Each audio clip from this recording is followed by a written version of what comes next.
Good morning, everyone. All right, I hope everybody had a nice weekend. I hope you enjoy my background. The internet is only working downstairs today, so we are in my dining room. Let's see. All right, it looks like we've got most of everybody. So I figured before we get started, we could just kind of go over what we're doing this week. Do we have any questions before we do that? No? Oh, okay.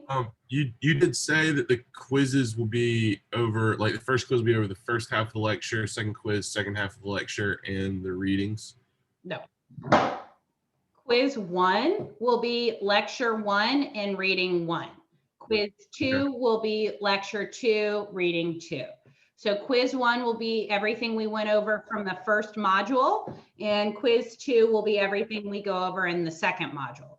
So your first quiz is on Wednesday, and that's all the information that we got last week from lecture 1 and chapter 1 from the Mackenzie book. Okay. Okay, so your first quiz is on Wednesday, all the stuff we learned last week. And your second quiz is on Friday, and it will be everything that we cover today and Wednesday. Okay, thank you. As well as chapter 2, which is in module 2. Okay, so let's talk Jeopardy really quickly. So, okay. So this class is a little bit bigger. So we actually have 4 people playing Jeopardy at once. So the first people playing Jeopardy will be David Allen. Where's David? Do we see David? Sorry, I can't see all of you on my same. Oh, there you are. Sorry, David, you were on the second screen. Emma. Oh, let me go back to the other screen. There's Emma. Okay. Zachary Brewster. Where's Zachary? Do we have? Oh, I see you there. Okay. Zach and Andrew Congdon. Where are, yep, there you are. Okay. So you 4, what that means is on Wednesday, do not take your quiz online. Okay. Everybody else take your quiz online. And then Friday morning, David, Emma, Zachary, and Andrew are going to play it live, which means I'll have you 4 turn your mics on. I'll share the screen and we're going to go question by one at a time. And you guys will just shout out the answer. The 4 of you that play automatically get a 5 out of 5 for playing. The winner comes back. Okay. So on Wednesday, David, Emma, Zach, and Andrew don't play or don't take your quiz. Everybody else take your quiz. Okay. And then on Friday for our second quiz, which I apologize, there'll be 1 quiz a week after this. It's just we only had 2 days last week. So for the second quiz, we've got Grace Cooper. Where's Grace? Oh, there she is. Gavin Crawford. There you are. Michael Darcy. There's Michael and Kyle Davis. Where's Kyle? Do we have Kyle? Oh, there you are, Kyle. Okay, so what that means for you 4 on Friday, you will not be taking your quiz online, and on Monday morning, you'll be taking it live like everybody else. So I'll keep reminding everybody on Wednesday for our first quiz, I'll remind David, Emma, Zach, and Andrew, don't take it. Okay, do we all have it?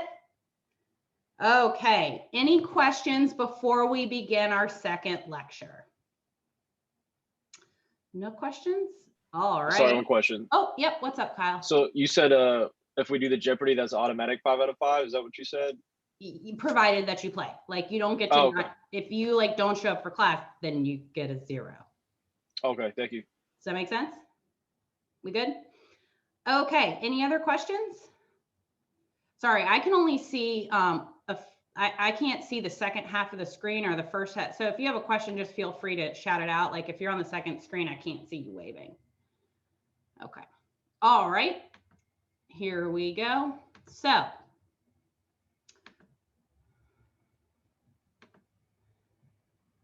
okay, can we all see the lecture? Will you guys just give me a thumbs up? We're good? Okay.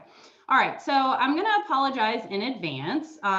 It's very early to be chatting research methods and statistics, but that's just the nature of the beast. I'm not in charge of class time, so I apologize. So what this lecture is about is evidence-based corrections. So has anybody in here taken research methods before? Do we have anyone that's taken methods? No one? Okay. So basically what this is kind of a little bit of a crash course with research methods. But in the sense that I just want to teach you to be able to spot bullshit when you're reading it. So we're going to talk about the different types of evidence-based corrections, the way that we can analyze the results of the literature, and then we're going to go through the different types. We're going to talk a little bit about a lit review, which is what you'll be doing for your policy brief. And then we're going to start going through methodological shortcomings. What that means is the methods of your research methods. I'm going to talk about some red flags to indicate that you're reading bad research, as well as some indicators that you are reading good research. All right. So I just want you to be able to, when you're quickly reading through the research methods, to be able to spot things that make it bad research and things that make it good research. All right. So if we are going to be doing strategies for reducing crime, we should be basing them on scientific evidence. So whenever somebody refers to evidence-based corrections, they're referring to the need to use scientific evidence to make informed decisions about correctional policy. So there are 4 basic approaches to evidence-based corrections. There's literature review, meta-analyses, simulation studies, and the scientific method scoring system. So a lit review is basically just a review of the literature. And we're going to go over this in more detail in the next slide, because that's what you'll be doing for your policy brief. But essentially what you're doing with a literature review is gathering as many articles as you can find about a particular topic and summarizing the results, right? So if you find 5 studies on prison-based education programs and they all show that they reduce recidivism, you're going to be sort of summarizing each study, and then at the bottom saying all 5 of them show that partaking in prison-based education programs reduces recidivism, right? So you're just kind of summarizing the results. So the next one we're going to talk about is a meta-analysis. And a meta-analysis is kind of like a lit review, but with more information. So the first thing to note about a meta-analysis is that it's going to have a section that explains where they got their articles and why they selected some and didn't select others, right? So when you start to read a meta-analysis, and you'll probably read a few of these, basically what they're doing is collecting as many studies as they can to give you an average treatment effect. But what's great about a meta-analysis is that first section, they're going to say, we looked at this database, we looked at this database, we emailed these 3 authors to ask if they had any unpublished studies that we can include, right? So they're trying to be as inclusive as possible. The next thing they're going to do is say, this is our inclusion criteria. We only included studies that had over 300 participants, that looked at males and females, that looked at these 3 outcomes, right? So you can clearly see why they chose some studies, and they'll usually have an exclusion criteria as well and say studies that didn't meet this standard were not included, right? So the thing that's great about a meta-analysis is that you can clearly replicate this, right? So you can go through and do the same study to see if you get the same results, right? So that's the first step, is that they are going through and telling you exactly how they got the studies that they got. The next step, what they do is they use complicated statistics to give you an average treatment effect. So say you find 5 studies on a prison-based education program. One study shows that it reduces recidivism by 20%. One study shows it reduces it by only 5%. One study, 15%, right? So what it does is it goes through and gives you an average treatment effect. But it will also weight the responses based on how good the study is, right? So if you've got a great study, they're going to weight those results more so than a bad study. So it's not just like a straight up average, you've got a weighted average. So it will tell you on average, those who participate in an prison-based education program will show a reduction of recidivism by this much.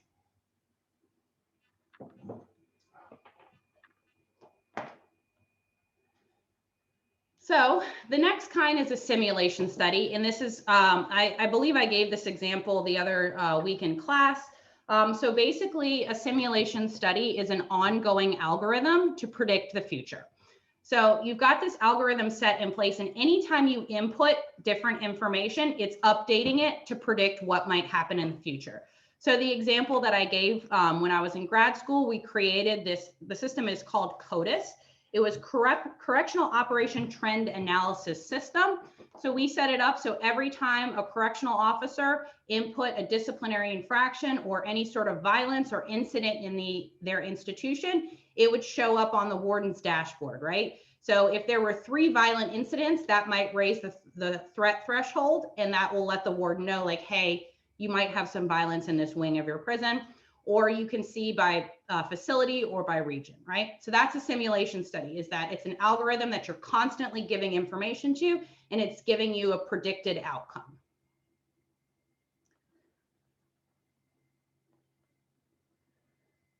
So the next one we're going to talk about is the scientific method scoring system. So this is one way to do a meta-analysis. So you might find when you start going through your research for your policy brief that you come across several meta-analyses. Sometimes they use the scientific method scoring system and sometimes they don't. So the scientific method scoring system is a 2-step process. So it starts just like any lit review and any meta-analysis. You gather as many articles as you can. The first step is, once you have these articles, you go through and you give each article a score from 1 to 5. And what you're scoring is how good the research methods are, right? So if the study is really, really bad, very weak methods, you give it a 1. If it's really good, you give it a 5, right? So that's the first step, is you're going to score each study, and then you're going to summarize the results. And if you've got, there are several scientific method scoring systems. The most common is the Maryland scale. And the Maryland scale breaks it down really quickly. If you have 3 studies that are rated a 3 and above that show a program works, you can say the program works. If you've only got 2, then you say it's promising, right? So they break it down for you very specifically. And the reading this week will clarify exactly those thresholds. It goes, when it talks about the scientific method scoring system, it talks about the Maryland scale. So if you find a meta-analysis that uses the Maryland scale, it will have a table with all of the studies they included, and it will give each of those studies a score.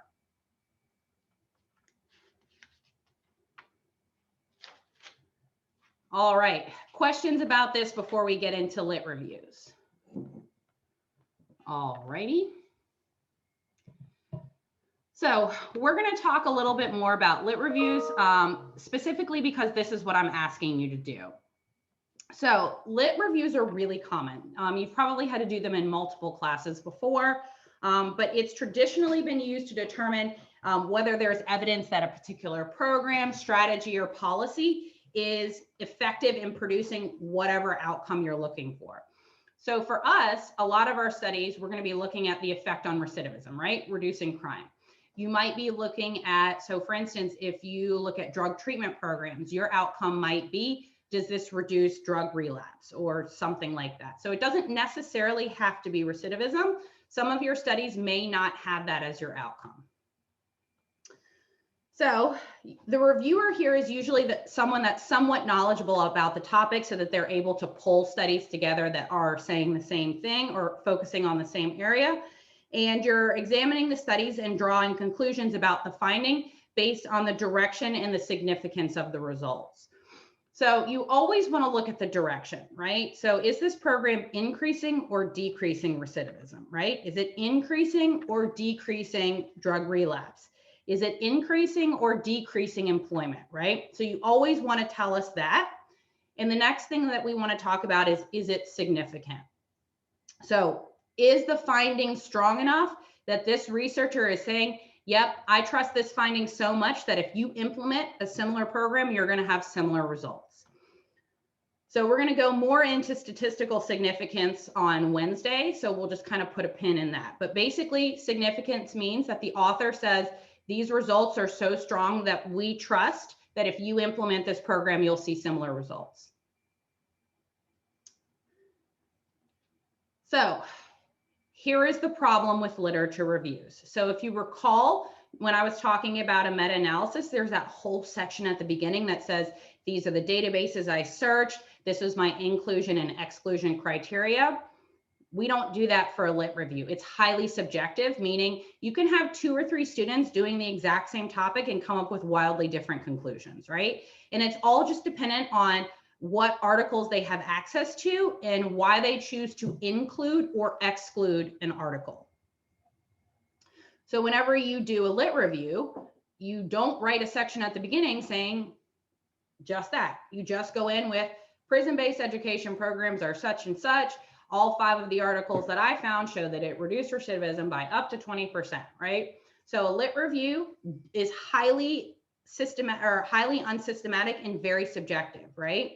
That's one of the cons of a lit review, which is a pro of a meta-analysis, because a meta-analysis, you can clearly see exactly the studies they included, right? And it's easier to tell why somebody might have a different result than someone else, right? So if I have 2 studies that look at the effect of education on recidivism, and I have 2 students that show different, some students might say it's not effective, some students might say it is effective, right?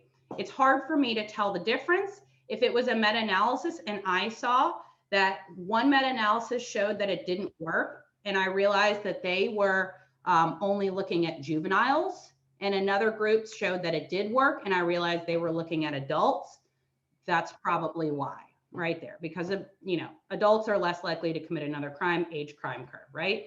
But a lit review isn't going to tell you that.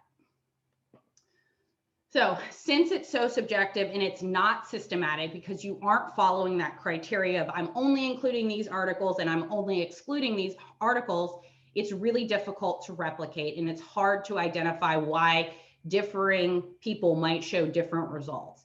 And it could be even as something as small as you have access to the Citadel library database, whereas somebody doesn't, right?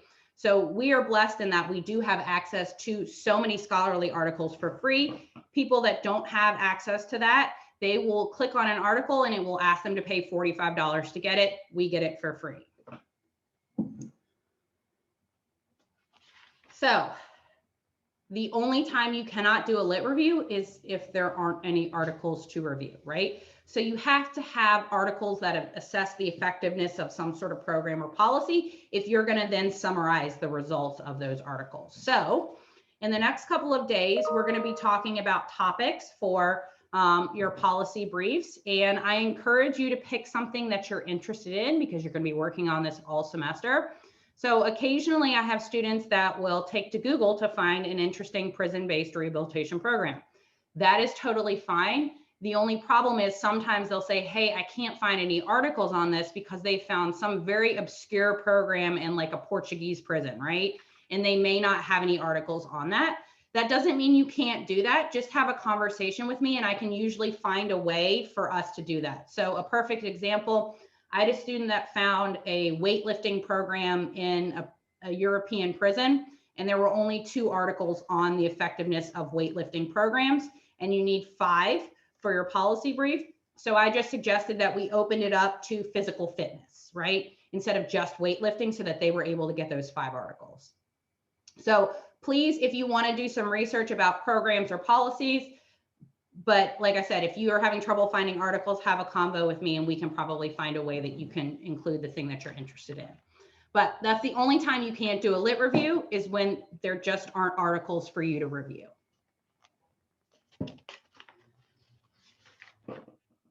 All right, questions so far?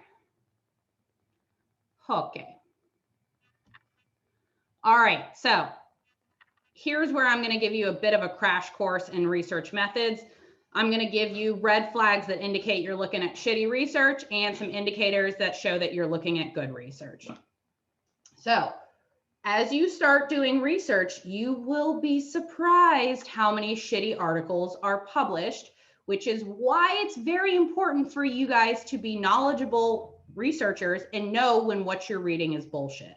So the first thing you should look for is, does this study have a control group? So who knows what a control group is?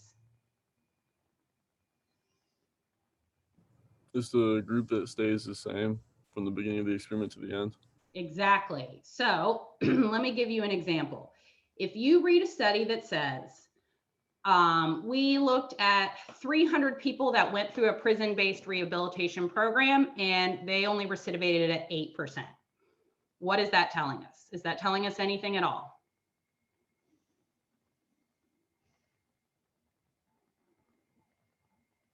Why is that not telling us anything? Because there wasn't a group that didn't go through the program. Exactly. So you'll be surprised. You'll see a study that's like, look at this. Everybody that went through this education program only recidivated at 3%. Well, that's not telling us anything at all, because how do we know that the people that didn't go through the education program are recidivating at 1%, right? So if your study isn't comparing a group of people that didn't have this intervention, that study is not telling us anything at all, and you should not be putting any weight into those findings whatsoever. So that should be the first thing you look for. Do they have a control group? Are they comparing a group of people that went through the intervention to a group of people that did not? If they don't have a control group, that's a crappy study. You might hear it called a comparison group as well. So that's the first thing you need to look for. Is there a comparison or a control group?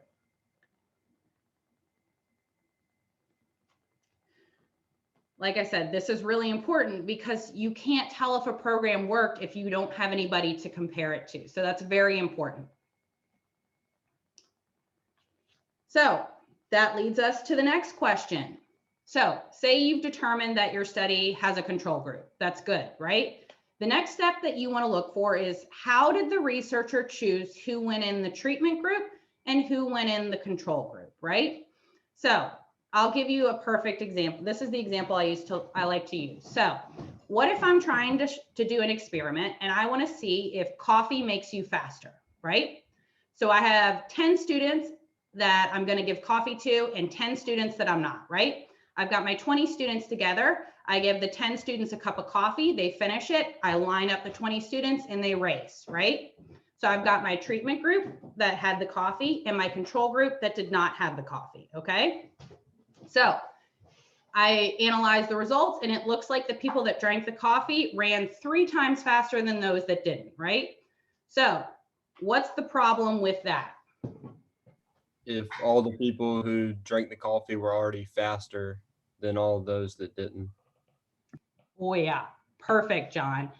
That's why you need to pay attention to who goes in the treatment group. What if I was being paid by a coffee company? I would go and systematically choose the people on the track team to be in my treatment group to drink the coffee, and I'd find a bunch of people that hadn't left the couch since the pandemic began, and there's my control group, right? So if I'm not reporting how I'm choosing who goes in the treatment group and who goes in the control group, all of a sudden your findings don't mean anything at all, because it's unlikely that the coffee made them faster. It's just that I chose people that were already faster and made them drink the coffee, right? So you always want to pay attention to how they chose who went in the treatment group and how you chose who went in the control group.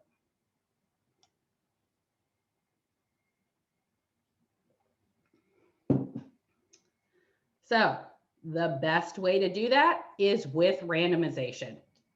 So if you can randomly choose who goes in the treatment group and who goes in the control group, we're good, right? So that's the one, you should always look for randomization. If you see a study that randomly chose who went in the treatment and the control group, that automatically gets a 5 on that Maryland scale. A randomized study is the gold standard. That's what we want.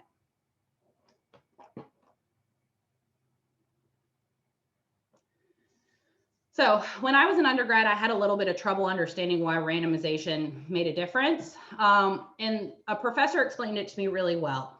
It's not that randomization randomization in and of itself is important. It's that if you can randomize, you know you're not systematically pulling from one population versus the other, right? So randomization ensures that you're not systematically pulling from the track team or from couch potatoes or from, you know, people that have a low BMI compared to a high, right? So randomization ensures that you're not systematically pulling one type of person towards the treatment group and one type of person towards the control group.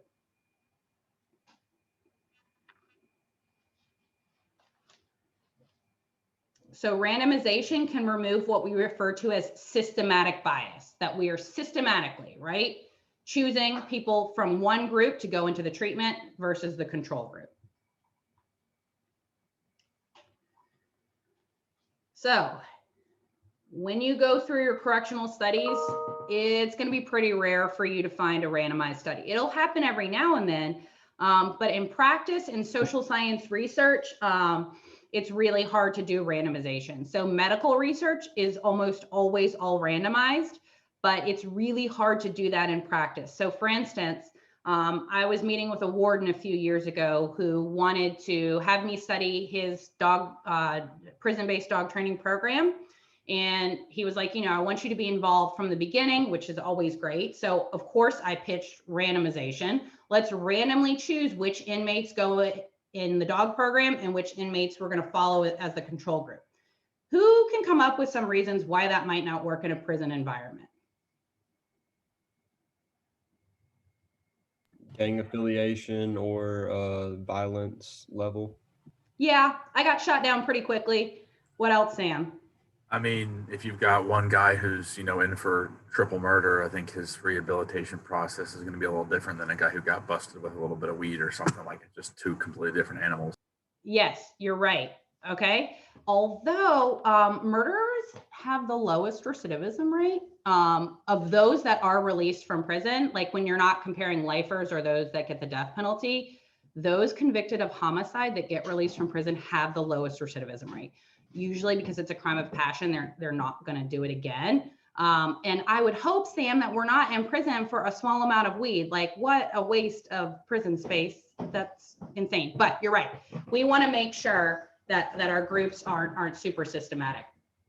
But yeah, like John was saying, we can't have gang members. We can't have enemies. What if I choose somebody who's horribly allergic to dogs, right? Like that person can't be in the dog training program. Or if I choose. Yeah, same. I'm sorry? Sorry, your Zoom just had a stroke. Oh, okay. What was the last thing you heard? Crime of Homicide. passion. Okay, I don't even. Okay. All right. Long story short, because this was fixing to be a long story, you can't do it in prison a lot, mainly because of people are going to get stabbed, right? But we also, you know, if you've got an allergic reaction to dogs, we can't force you in the program. Or if the prison has a policy that says you can't be in a rehabilitation program if you've recently stabbed someone, like we can't override that type of stuff. So it's rare that you're going to find a randomized study. There's also ethical concerns. There was a series of studies published in the 1980s by Joan Petersilia. I don't know how this woman got it approved. You have to get your research approved through ethical standards. This woman was able to work with the police department. They were trying to figure out what would work best when the police show up for a domestic violence dispute. Do they separate them? Do they arrest one? Or do they just tell one person to go away for the night, right?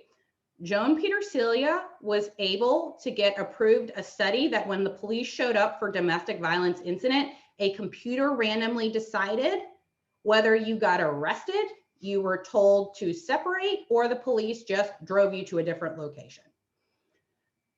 I don't understand how she got that approved. That seems horribly unethical. Like, could you imagine if you got there and it was like not that big of a fight and the police were like, well, sorry, we just have to arrest you because the computer randomly chose that that's the outcome. So sometimes, again, I don't know how she got that approved. This happened in the 80s, but a lot of times random assignment is not ethical. So we can't always do that. So I'm going to put a pin in sample size because the last one, the failure to use statistical controls, makes more sense coming straight out of random assignment. So, all right, so say we can't do random assignment, which is common. We usually can't do that, right? A lot of times we will show up to evaluate a program and those in the treatment group and those in the control group have already been pre-selected, right? And a lot of times what wardens will do is they will pick the best of the best to go in the treatment program, and then we are left with the worst of the worst to compare them to. It's like comparing apples and oranges, right? So what we have to do is and use statistics to make sure that those differences are as small as possible. Another way to explain this is when you're in prison, if you want to be in part of any rehabilitation program, you have to volunteer for the program.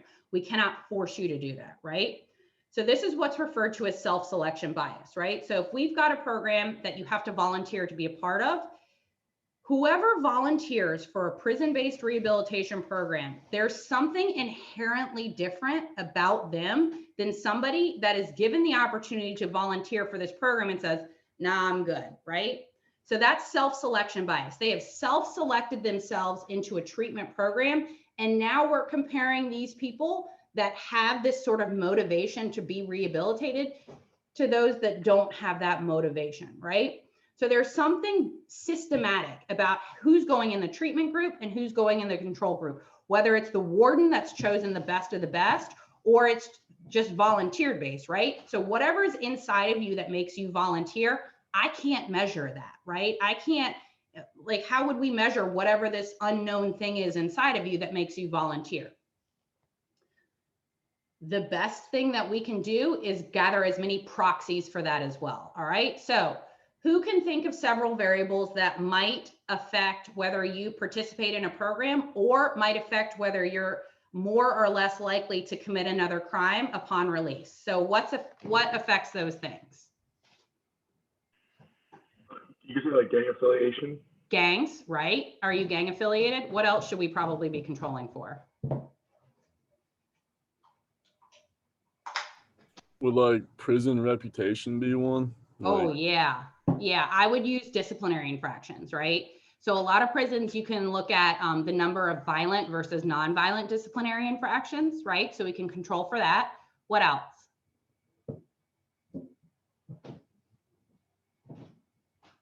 Maybe like male and female populations.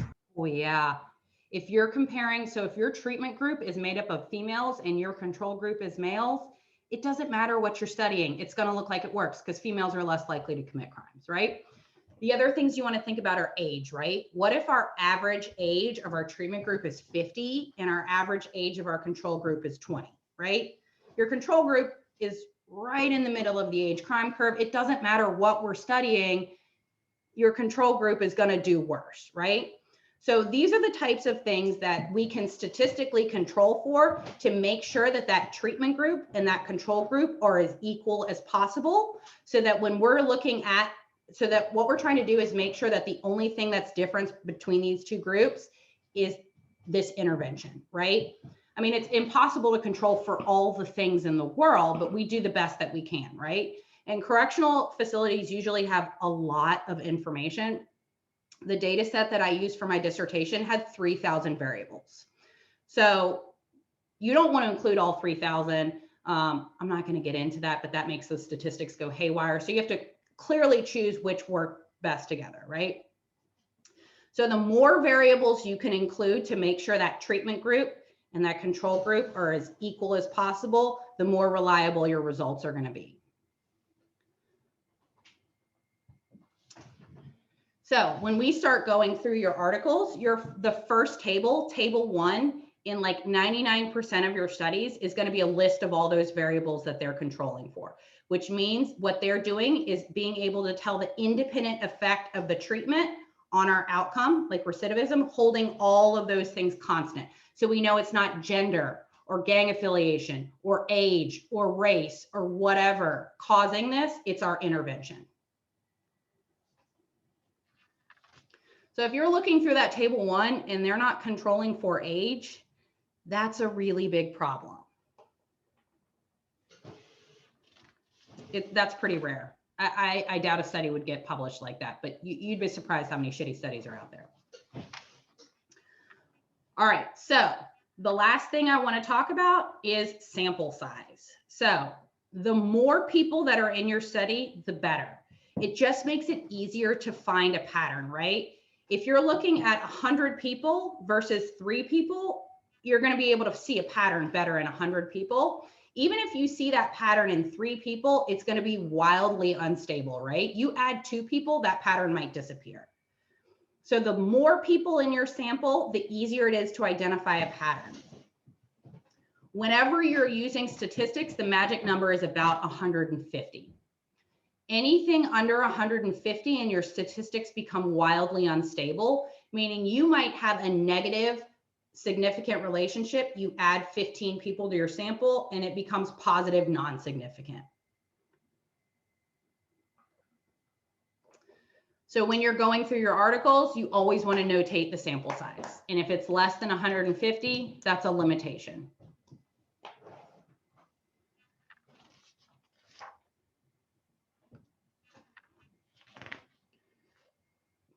All right. Questions about this stuff so far before we start talking a little bit about statistics? And I'm sorry, I'm giving you the basics. It's not going to be terrible.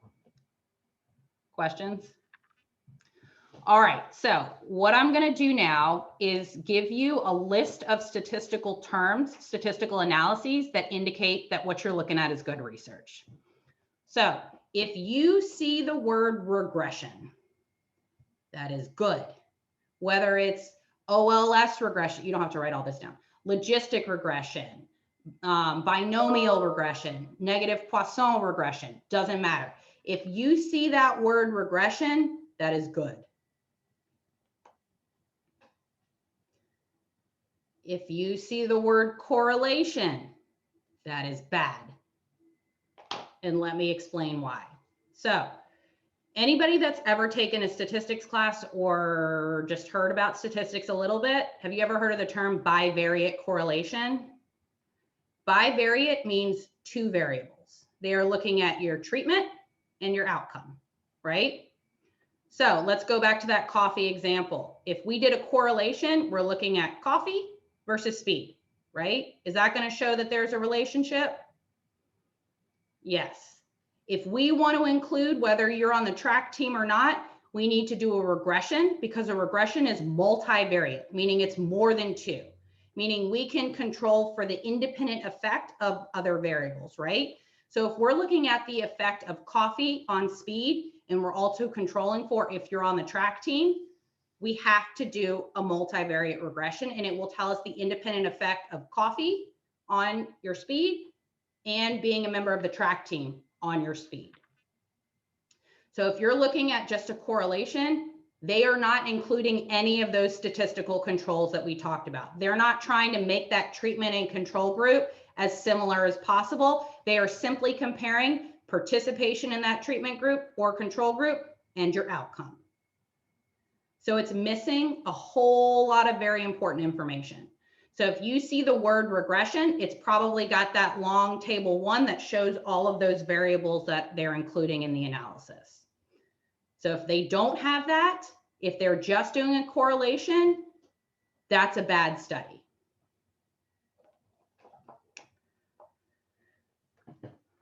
All right, another word. If you see the word propensity score matching, actually those are 3 words. If you see the term propensity score matching, that's good. You might also see precision matching or coarsened exact matching. I don't need to get into the difference between those 3. You would hate me if I did, so I'm just going to leave it at that. Any of those matching is good. All they are doing there is taking all of those statistical controls that they would normally do in a regression, and they're kind of doing it in reverse. And basically what they're doing is they are, so say we have 500 people in our treatment group and 500 in our control group. We tell our statistical tool to use propensity score matching, and we use all of those controls, those control variables, and it will find an exact match for each person, right? So if we have, say we have age, race, and socioeconomic status split into 5, right? It will find a match for your age, your race, and your socioeconomic status from each group. And then it drops everybody that doesn't have a match. And then we can just compare the outcome. So it finds perfect matches for each one, and then we can just compare the 2. Could you repeat those one more time, please? Yeah, which one? The matching or the regression? The score matching, just the last 2.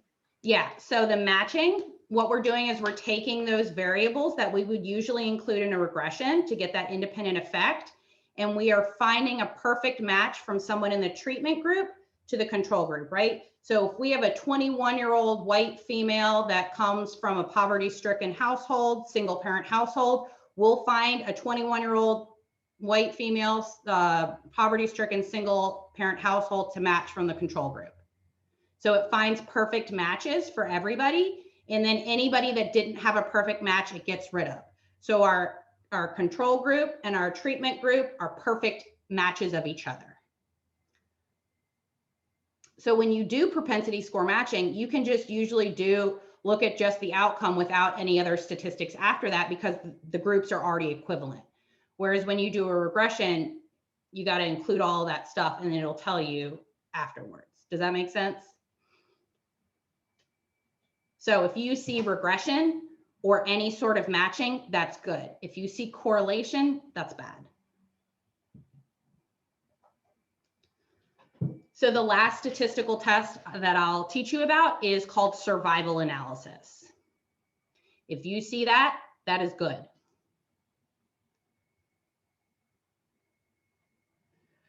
So, because I can't not tell you, a survival analysis does basically the same thing as a regression, right? It includes all of those variables to give us an independent effect. So we can look at the independent effect of our treatment program on our outcome. The only difference is where a regression will tell you the likelihood that this will reduce recidivism, a survival analysis will tell you time to failure. So this started in medical research. It would tell you time to failure, which is death, right? So if a treatment can prolong your life, that's good, right? So when we use this for corrections, time to failure means commit another crime. So if we can extend the time period until you commit another crime, the likelihood that you'll commit one goes down, right?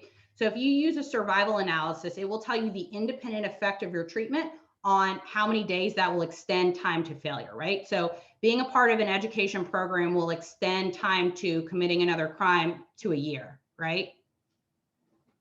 So if you see regression, any form of regression, any form of matching, propensity score, precision, coarse and exact, or any sort of survival analysis, that means that's good.